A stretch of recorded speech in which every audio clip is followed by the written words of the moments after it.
Imoralidade é tudo o que a nossa natureza humana nos pede para fazer ou ser, né? Ela pede que eu faça ou ela faz com que eu me torne, né? Que fere o padrão moral de Deus. Quando nós lemos a palavra imoralidade, a primeira coisa que vem na nossa mente são questões relacionadas à sexualidade. Ou questões relacionadas a algum tipo de vício. Mas, além dessas coisas, que é fato que são imoralidades, a imoralidade vai muito além disso.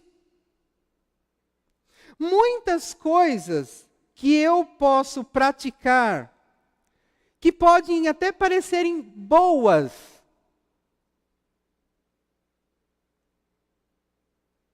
pode ser um ato de imoralidade. Por exemplo, você está diante de uma pessoa com uma necessidade. Vamos supor que essa pessoa ela está precisando de dinheiro. E você, num impulso, fala assim, eu vou dar o dinheiro para essa pessoa. É algo bom? Parece ser. Mas se Deus falou para você, não dê, e você dá, você praticou uma imoralidade. Porque você transgrediu aquela orientação que Deus tinha dado para você.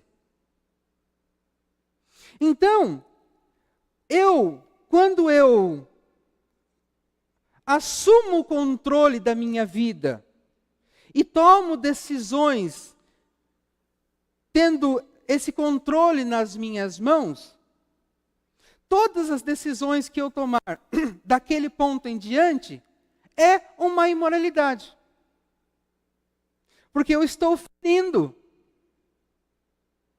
o padrão moral de Deus.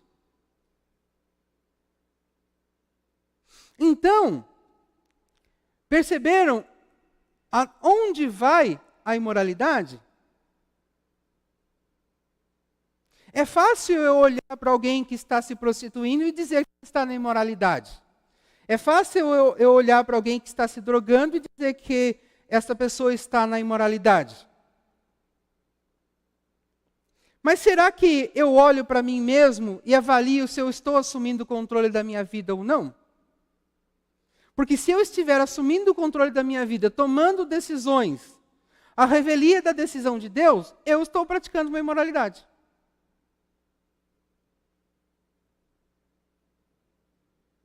Então, quando o apóstolo Paulo, lá em 1 Tessalonicenses, diz que nós devemos nos livrar da imoralidade, ele está dizendo o seguinte: desista de ter o controle da sua vida. Porque se o seu objetivo é praticar o primeiro item, que é ter uma vida completamente dedicada a Deus, eu preciso desistir de ter o controle da minha vida.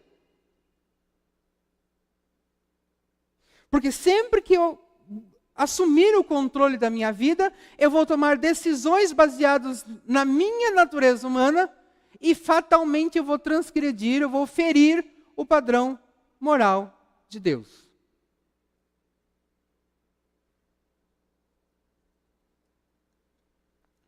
Continuando. Por esse motivo, é necessário que conheçamos o padrão moral de Deus, por meio da prática dos hábitos espirituais. Voltamos, portanto, à prática dos hábitos espirituais. A oração, o jejum, a leitura da palavra de Deus, a meditação, né? E por aí vai. Por quê? Porque eu preciso conhecer o padrão moral de Deus, para que eu possa olhar para a minha vida e avaliar o que foge desse padrão. A partir do momento que eu olho para a minha vida e descubro aquilo que foge desse padrão, então eu sei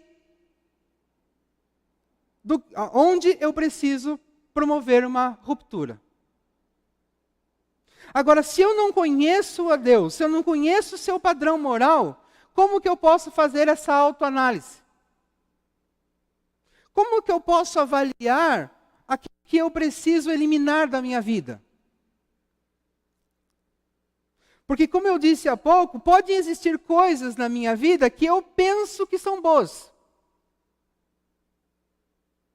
Que não faz mal a ninguém. Já ouviram esse discurso? Não faz mal a ninguém. Mas faz mal para a minha relação com Deus. E se faz mal para a minha relação com Deus, faz muito mal porque compromete a minha salvação. A fim de que possamos ter condições de identificar os elementos existentes em nossas vidas que contrariam o padrão moral de Deus. E que precisam ser eliminados, como também conseguir dele recursos espirituais para que sejamos capazes de cumprir esse desafio. Esse é um outro ponto bem interessante. Mesmo que eu conheça o padrão moral de Deus, consiga fazer uma análise na minha vida e descubra as coisas que eu preciso romper, eu, humanamente falando, não consigo romper. Por quê? Porque se eu conseguisse, eu já tinha rompido. Se eu não rompi até agora, é porque eu não tenho forças. Mas a minha vida de intimidade, de comunhão com Deus, proporciona outro benefício. Qual é o benefício? O recurso espiritual necessário para que eu faça essa ruptura.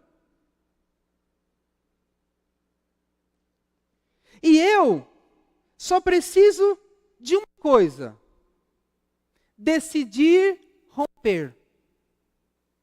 Porque quando eu decido romper com a minha natureza humana, quando eu decido romper com aquilo que Deus não aprova em minha vida, os recursos espirituais de Deus vêm sobre mim, me dando a capacidade para resistir e para perseverar nessa decisão. Então, se eu não consigo resistir e eu não consigo perseverar, é porque, será que eu decidi de verdade?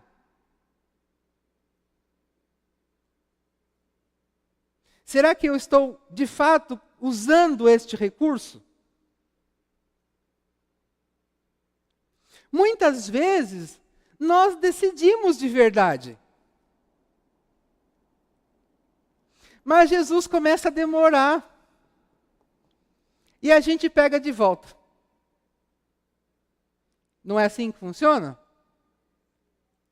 Às vezes, nós decidimos de verdade.